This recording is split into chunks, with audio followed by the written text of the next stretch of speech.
जय नर नारियों, ये समय बड़े सौभाग्य से कभी कभी किसी को मिलता है, नहीं तो जीवन तो आपका अंधेरे में अज्ञान में व्यतीत हो रहा। दिन में काम करते हो और शाम को घर में बाल बच्चों की सेवा करके सो जाते हो। इतना ही आपका काम और दिन रात का है। इसके आगे ये नहीं सोचना कि मैं कहाँ से आया हूँ और मैं कहाँ जाऊँगा। ये आपको मालूम नहीं होता है कि ये मनुष्य शरीर कितना अमूलक है और ये बार बार नहीं मिलेगा। ये आपको किसी ने नहीं बताया कि इस मनुष्य शरीर का असली काम, असली उद्देश्य है, किस काम के लिए आपको यहाँ मृतलोक में ये दिया गया है। इसको सब लोग बस इस झगड़े झंझट में, खाने पीने में, उठने बैठने में, लड़ाई झगड़े में, इसमें सब बिता देते हो। रात को भी वही संकल्प देखते हो और दिन को भी वही देखते हो। ना आपके हाथ में रात का पड़ेगा और ना आपके हाथ में दिन का पड़ेगा। ये मनुष्य शरीर थोड़े दिन के लिए उसने आपको मालिक ने दिया और ये कहा कि देखो मेरा ये मनुष्य शरीर दिया हुआ ये साफ सुथरा है और तुम इसमें बैठकर अपनी जीवात्मा का कल्याण, अपनी जीवात्मा को भगवान के पास में पहुंचा दो। हमारे मकान को गंदा मत करना। मैं तुमको किराए पर देता हूँ, भाड़े पर थोड़े दिन के लिए। समय पूरा होते ही मैं आ जाऊंगा और तुमको मकान से बाहर निकाल कर और मैं अपना मकान ले लूंगा। उसने ये कहा मेरे मकान में गंदगी मत जमा करना। तो आपने उसके अमोलक मकान को जो आपको दिया गया है उसमें कूड़ा कचरा, पाप और पुण्य, अच्छा और बुरा आपने इसमें भर लिया। अब श्वासों की पूंजी खत्म हो रही है तो वो आने वाला है और सामने खड़ा हो गया कि मकान को खाली कर दो। अभी आप क्या करोगे? उसके सामने होश उड़ जाएगा, आंखें बंद हो जाएंगी, कान बंद हो जाएंगे, जबान आपके मतलब ये वो भी बंद हो जाएगी, बुद्धि जो है वो पागल हो जाएगी, कहेगा निकलो मकान। पहचानना भी बंद, सुनना भी बंद, बोलना भी बंद, समझना भी बंद। और मनुष्य रूपी इस किराए के मकान से जीवात्मा को निकाल करके बाहर करेगा, फिर तुमको ले जाएगा और वहां पर हिसाब करेगा कि तुमने कितना पाप किया और कितना पुण्य किया। उसी कर्म के आधार पर तुमको पशु में, पंछी में, कीड़ों में जाकर के बंद कर देगा। फिर ये मनुष्य शरीर आपको नहीं मिलेगा। ये अमोलक उसने आपको ये निधि दी है। हमको ये चाहिए कि इसमें जीवात्मा बैठी उसको जगाया जाए। तो आप किसी से रास्ता पूछते नहीं हो, भाई किस रास्ते से भगवान देखा जाएगा, किस रास्ते से मिल जाएगा। कोई रास्ता है मनुष्य रूपी मंदिर में, तो सबके पास भगवान के पहुंचने का रास्ता मनुष्य रूपी मंदिर में, कहीं बाहर नहीं है कि तुम पूरब में जाओ, पश्चिम में जाओ, उत्तर में जाओ। तुम्हारे मनुष्य मकान में उसके पाने का, देखने का, दर्शन का और जीव को ये नहीं मतलब ये है कि पार करने का इसी से रास्ता। तो तुम किसी जानकार के पास जाते, उससे पूछते कि भाई भगवान के मिलने का कोई रास्ता है, तो वो बता देता आपको और फिर कहता कि देखो ये रास्ता, इससे चलो।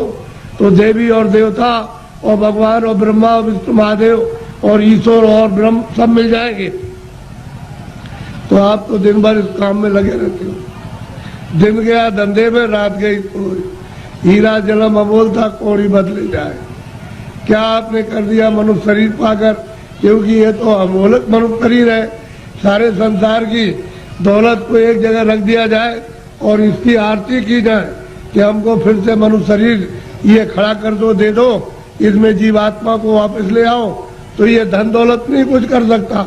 ऐसा आपको सबको अमोलक मनुष्य शरीर दिया गया, चाहे किसी भी जात का हो, ब्राह्मण हो, क्षत्रिय हो, अर्जन हो, मुसलमान, ईसाई हो। भगवान के पाने का सबको ये अवसर दिया। आप कहोगे हमको भगवान के पाने का अवसर नहीं मिला, तो इससे बढ़कर के और क्या मिलेगा।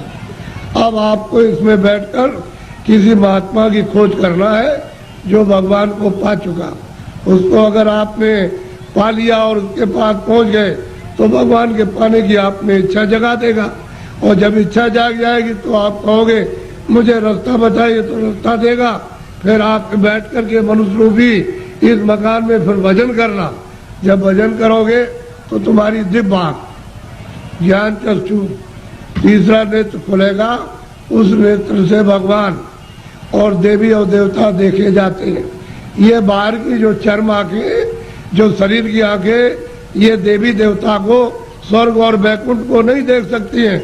जब तुम्हारी अंदर की आंख खुल जाएगी वो उनको देखेगी और उससे मिलेगी और भगवान को देखेगी, तब बेड़ा पार, तब भवसागर से उतरोगे।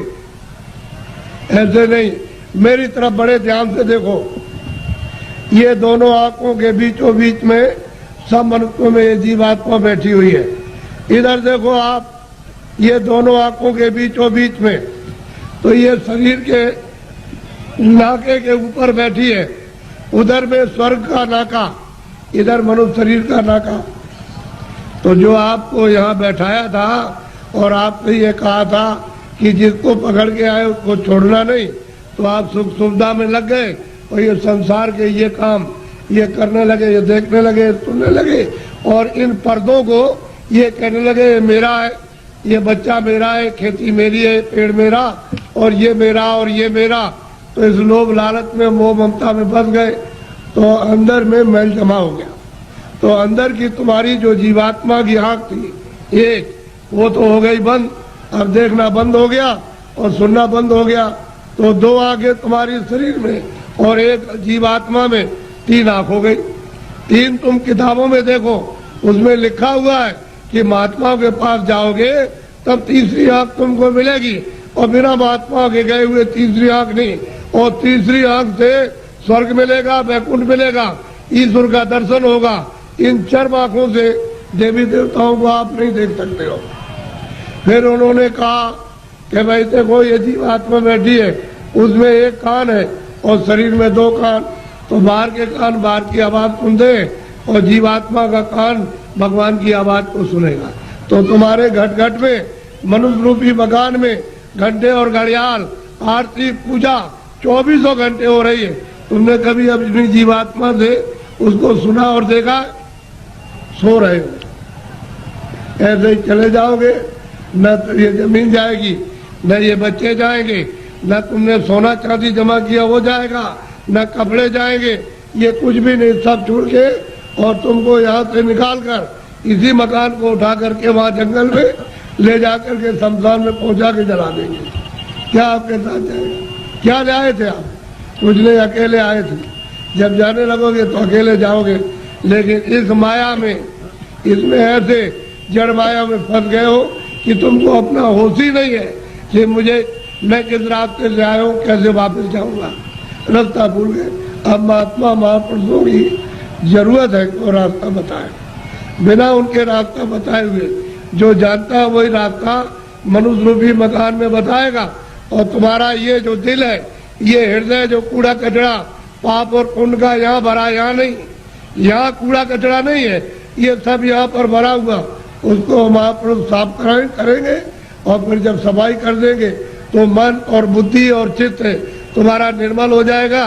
तो जीवात्मा जब साफ होगी तो आँख खुल जाएगी, कान भी खुल जाएंगे, सुनने भी लगना और देखने भी लगना। जब दिखाई देगा तो देवी देवताओं से मिलना भी, उनसे बात भी करना।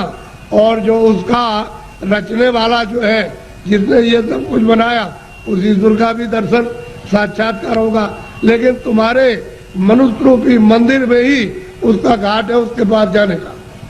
ये असली मंदिर है, ये मनुष्य मंदिर है। इसी को जिस्मानी मस्जिद कहते हैं, इसी बॉडी को कहते हैं चर्च। इसमें जीवात्मा बैठी हुई और जीवात्मा चेतन है, शरीर जड़ है। इसमें आकर के फंस गई। अब इसको कैसे निकाला जाएगा वो तो महात्मा जब युक्ति बताएंगे, रास्ता बताएंगे, तो धीरे से ये जीवात्मा मतलब ये जाग जाएगी और निकल के बाहर शरीर से बाहर खड़ी हो जाएगी। कैसे खड़ी होती है, जैसे मृत्यु के वक्त में जबरदस्ती निकाल के बाहर कर दिया, शरीर ये पड़ा। ऐसे ही साधन भजन करने पर जीवात्मा अलग हो जाती है और शरीर ये पड़ा वो अलग हो गई, तभी तो आप परमात्मा को देख सकोगे। जीते जी सबने कहा है कि मनुष्य रूपी मंदिर में जीवात्मा को घाट पर ला करके जगाओ तो दिव्य नेत्र ज्ञान चक्षु खुल जाए तो जीते जी भगवान को पाओ।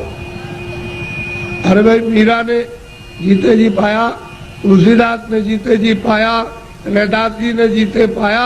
जब कलयुग में इन लोगों ने जीते जी बहुत महात्मा महापुरुषों ने और सेवकों ने प्राप्त कर लिया, वैसे आप भी कर सकते हो, लेकिन कोई महापुरुष प्राप्त करने वाला मिलना चाहिए।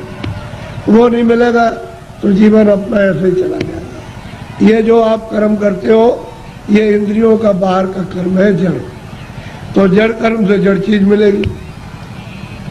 जड़ कर्म करोगे, इंद्रिया जड़ है, आंख भी जड़ है, कान भी जड़ है, मुख भी जड़ है, हाथ भी जड़ है, पैर भी जड़, ये सारा शरीर जड़ और ये सब सामान जड़ है। तो तुमने जड़ की पूजा, जड़ की प्रार्थना, जड़ का काम और जड़ के कपड़े और जड़ का जल और जड़ की अग्नि, जड़ की वायु, ये सब जड़ का, तो आप इसमें फंस जाओगे तो आपको जड़ चीज मिल जाएगी। और इस जीवात्मा को जब जगा लोगे मनुष्य मंदिर में तो फिर आपको चेतन मिलेगा। जीवात्मा चेतन है, चेतन का चेतन से भजन करोगे तो चेतन मिल जाएगा। ये जड़ है, शरीर जड़ और ये सब साधन सामान जड़। तो आप लोग इसमें उलझ गए और फंस गए। लेकिन ये पूजा जो सच्ची है, आत्म पूजा, परमात्म पूजा, ये आत्मा की और देव पूजा, वो तो आप नहीं कर पाते। वो तो मनुष्य रूपी मंदिर से उसका रास्ता है, तब आपको मंदिर मिलेगा। वो तो चमकता है मंदिर, वो तो रोशन मंदिर है, वहाँ तो अंधेरा होता नहीं है, वहाँ तो बिजली जलती नहीं है, सूरज निकलता नहीं है, वहाँ मतलब वहाँ रात्रि होती नहीं है, इस तरह के पाप और पुण्य नहीं। ऐसे मंदिर में पहुंचकर अपनी जीवात्मा से मनुष्य रूपी मंदिर में उसकी पूजा करो, सच्ची चेतन पूजा, तो जीव कल्याण हो जाए सदा के लिए, ये मुक्त हो जाए, छुटकारा पा जाए। और तुम सच्ची पूजा नहीं करोगे तो इसमें फंस जाओगे तो आपको क्या मिलने वाला? अरे पाप और पुण्य इसका फल पा जाओगे। आप तो पुण्य करते नहीं हो, पापी पाप दिन और रात करते हो, तो बताओ कैसे तुमको फिर ये मनुष्य शरीर मिलेगा और कैसे भगवान मिलेगा? उसने तो कहा मन और बुद्धि और चित्त है ये निर्मल और अंतःकरण निर्मल जिसका हो जाएगा वो मुझको प्राप्त कर ले। तो आपने तो मन बुद्धि चित्त है, अंतःकरण निर्मल नहीं किया, ये तो काम क्रोध लोभ और मोह और अहंकार में फंसे रह गए। इसमें इस गंदगी को अपने ऊपर लाते रहे, पहाड़ों की तरफ से लाद लिया, तो इसको उतारेगा कौन?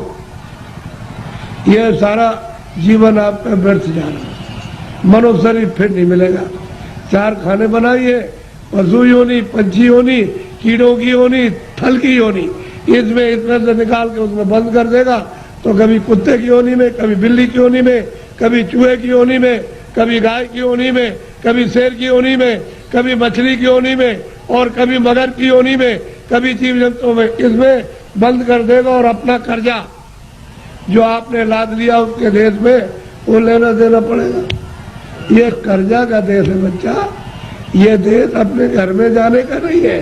कर्जा ले और दे, कर्जा ले, कर्जा तुम ले लोगे तो मैं ब्याज के उसको चुकाना और आप चुका नहीं सकते हो, तो कर्म कर्जा है। जो पाप पुण्य करते हो यही पर देना आपको, यही आपको जन्म लेना, यही मरना, इससे छुटकारा इस जीव का नहीं हो सकता। और जब जब मनुष्य शरीर मिला तब तब आपने बर्बाद कर दिया, अब की मिला उसको भी ऐसे ही गवाए देते हो। ये फिर शरीर मिलेगा, अब की बार हाथ पे चला गया तो ये गांव आपको, ये बच्चे आपको, ये सब कुछ देखने को आपको नहीं मिलेगा। वो दूसरी योनि में कई जंगल में बंद कर देगा, वहाँ करोड़ों वर्षों तक भटकते रहो, रोते चिल्लाते रहो, उस दुख और दर्द में कौन सुनवाई करेगा? और नरकों में भेज दिया तो वहाँ कितने नाम के नरक हैं, उसमें सजाएं देगा, वहां से लौट के आ नहीं सकते हो। इस मनुष्य शरीर को सार्थक करो, किसी महात्मा की खोज करके उससे पूछो भगवान के मिलने का कौन सा रास्ता है, तो जो जानता होगा रास्ता तुमको मनुष्य शरीर में बताएगा। फिर घर में आके दिन में खेती करो, दुकान और दफ्तर का काम करो, शाम को बच्चों की सेवा करो और 1 घंटे का समय लगाकर मनुष्य रूपी मंदिर में सच्चे भगवान का अपनी जीवात्मा से भजन, तब वो परमात्मा मिलेगा। जीते जी मरने के बाद बच्चा मिलने वाला नहीं है। तुम ये सोचते हो कि मेरे लोग पीछे के चले गए, वो स्वर्ग चले गए, उनकी कोई चिट्ठी पत्री तुम्हारे पास में आई है कि मैं स्वर्ग में पहुंच गया हूँ और तुम यहाँ बैठे हुए हो स्वर्ग के दरवाजे पर, और तुमको भी पता नहीं स्वर्ग क्या चीज है। अरे दरवाजे पे बैठे हो, इधर मनुष्य शरीर का दरवाजा, उधर स्वर्ग का दरवाजा, और मनुष्य शरीर में बैठ करके स्वर्ग में नहीं जा सकते हो, तो मरने के बाद पहुंच जाओगे। उनकी तो कोई चिट्ठी पत्री नहीं आई कि मैं यहाँ पहुंच गया हूँ, तुम भी चले आना, तुम भी चले आओगे। और न तुम जानते हो कि मेरे जाने वाले घर के कहाँ गए, उसका पता तुमको नहीं है। इसलिए मनुष्य शरीर के द्वारा अगर तुम पहुंच गए स्वर्ग में तो पहुंच गए, और ऊपर चले गए तो चले गए, और नहीं पहुंचे तो स्वर्ग जाने वाले मरने की बात नहीं हो। इसलिए खोज करो कि मनुष्य मंदिर है, ये असली मंदिर में घंटे घड़ियाल 2400 घंटे परमात्मा के बज रहे। लेकिन तुम्हारी अगर आंख बंद हो जाए, कान बंद हो जाए, तो बाहर से न तो सुनाई देगा न दिखाई देगा। इसी तरह से तुम्हारी अंदर की दिव्य आंख और दिव्य कान तुम्हारे बंद हो गए तो सुनाई और दिखाई नहीं देता। तुम्हारे अंदर के वो दिव्य आंख और दिव्य कान खुल जाए तो सुनाई देने लगे, दिखाई देने लगे। मंदिर में सच्ची आरती करो तो खुश हो जाएगा, प्रसन्न हो जाएगा, तुम्हारा हो जाएगा कल्याण। पूजा करो, प्रेम के साथ पूजा कर लो, लेकिन देवता से ये कहो कि मुझे सद्बुद्धि दो कि मनुष्य रूपी मकान में बैठकर मैं अपनी जीवात्मा को जगाऊं और दिव्य नेत्र खोल करके आपका सच्चा दर्शन करूं। ये ठीक, और मांगो कि कोई महात्मा जानने वाले मिल जाए जो वहां तक पहुंचे हो देवी देवताओं के पास और उस परमात्मा के पास, और वो हमको रास्ता बता दे, और उनकी कृपा से और दया से रास्ता पा जाए, हम आपके पास और भगवान के पास पहुंच जाए। ये देवी देवताओं से, गंगा जमुना से प्रार्थना करना चाहिए, और ये प्रार्थना करनी चाहिए कि ऐसी सद्बुद्धि दो, कोई पाप कर्म न करे, कोई झूठ न बोले, धोखा न दे, बेईमानी न करे। जितना भी काम करे, नेक काम करे, अच्छा काम करे, पुण्य का काम करे, किसी को सताए नहीं, किसी को मारे नहीं, के घर में किसी के खेत में चोरी न करे। ये देवताओं से प्रार्थना आपको गंगा जमुना में स्नान करते हुए करना चाहिए।